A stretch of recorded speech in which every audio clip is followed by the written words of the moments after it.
Students, this is second part of the video of lesson 1 Resources and Development. In this video, we will study classification of resources on the basis of origin, exhaustibility, ownership and on the basis of status of development. On the basis of origin, resources can be biotic and abiotic. Biotic resources are obtained from biosphere and they have life like human beings, flora, fauna, livestock, etc. On the other hand, we have abiotic resources. They are composed of non-living things like rocks and metals. You can very well see in picture biotic and abiotic resources are around us, consisting of living things and non-living things. Next, we have classification of resources on the basis of exhaustibility. As you can see, it consists of renewable resources and non-renewable resources. Now, what are renewable resources?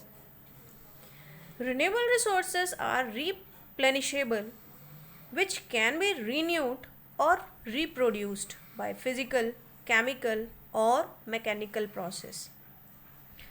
Solar energy, wind energy, water, forest, wildlife, they all can be reproduced.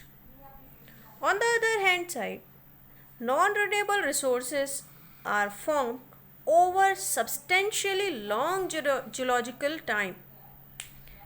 They take many years for their formation, like minerals and fossil fuels.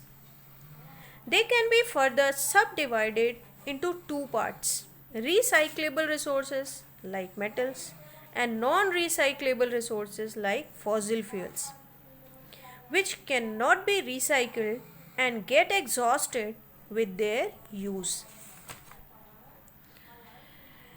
Here is one picture showing the resources which are divided on the basis of exhaustibility, that is renewable resources and non-renewable resources.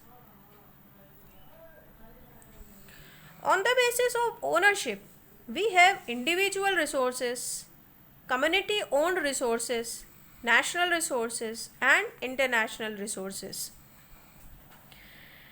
Now let us study the first one, that is individual resources.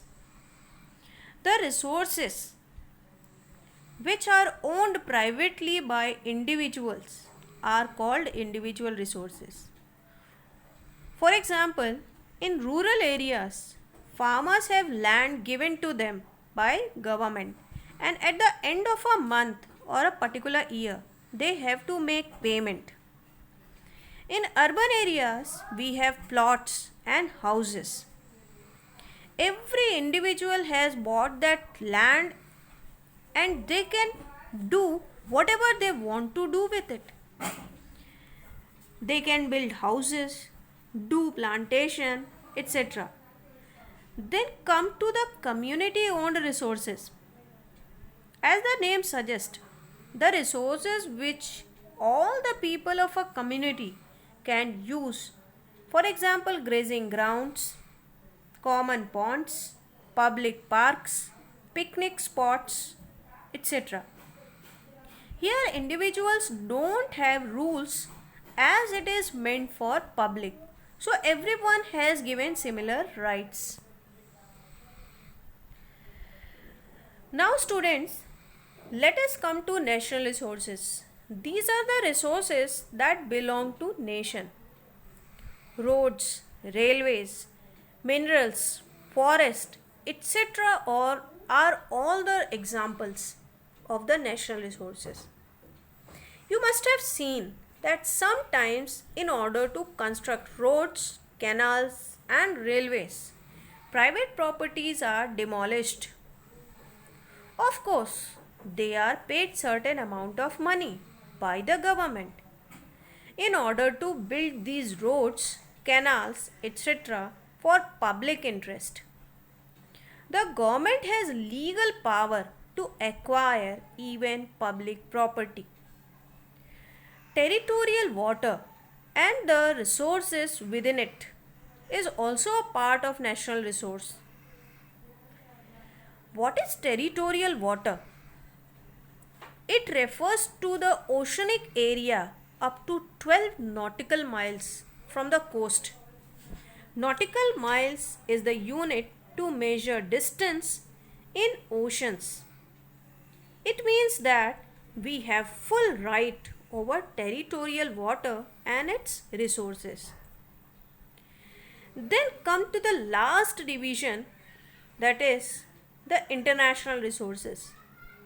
These resources neither belong to country nor community nor an individual. For example, the area in ocean next to territorial water up to 200 nautical miles is called exclusive economic zone. And beyond exclusive economic zone, we have open ocean. The resources in these regions can be used by other countries also, but by the permission of the international organizations which actually regulate these resources. Do you know India has got right to mine manganese nodules from the bed of Indian Ocean, which lies beyond the exclusive economic zone?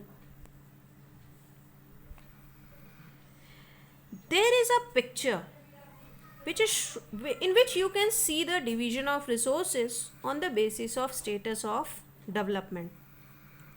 First one is showing the individual resource, which is a house.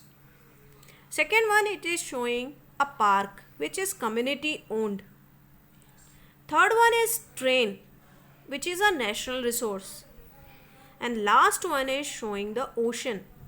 It is showing the international resource.